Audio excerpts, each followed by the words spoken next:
Hi everyone! This is Shopping Apps Tips PH at welcome sa aking YouTube channel. Sa mga hindi po nakakakilala sa akin, ako pa ay gumagawa ng tips and tricks about Shopee.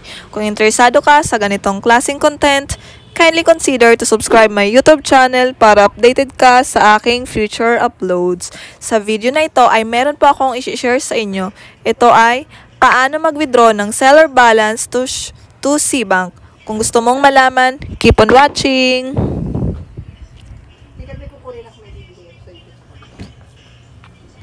Pumunta lamang po tayo sa ating Shopee at i-click ang Shopee app. I-click ang Me button. At i-click ang My Shop. Pagka-click ng My Shop, i-click naman natin ang My Finance.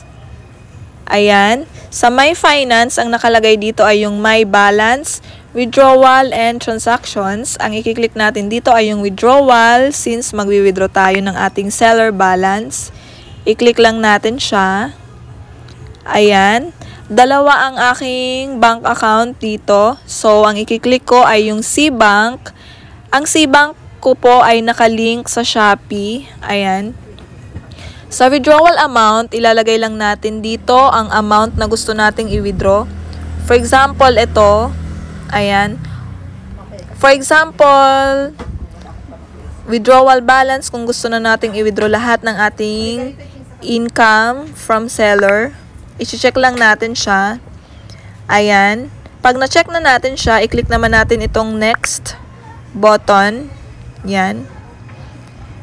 Then, sa withdrawal fee, free lang siya. So, yun po ang ikinaganda ng Cbank kasi yung withdrawal fee niya ay free. Kahit 15 times po kayo, pero everyday po yun hindi po siya yung oras-oras. Everyday po kayo pwedeng mag-withdraw ng inyong seller balance to Cbank.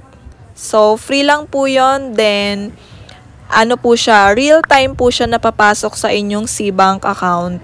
Ayan. I-click na natin tong confirm button.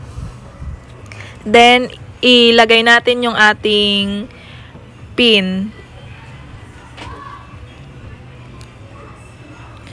Ayan guys, nakapag-withdraw na tayo. Ngayon, pumunta naman tayo sa ating Cbank para malaman po natin na real time talaga siyang pumasok sa ating Cbank account.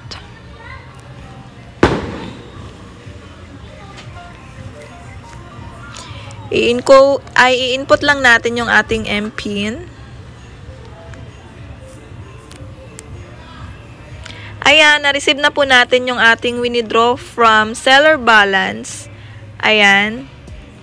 So, yun lang po. Sana meron po kayong natutunan kung paano mag-withdraw ng seller balance to Cbank.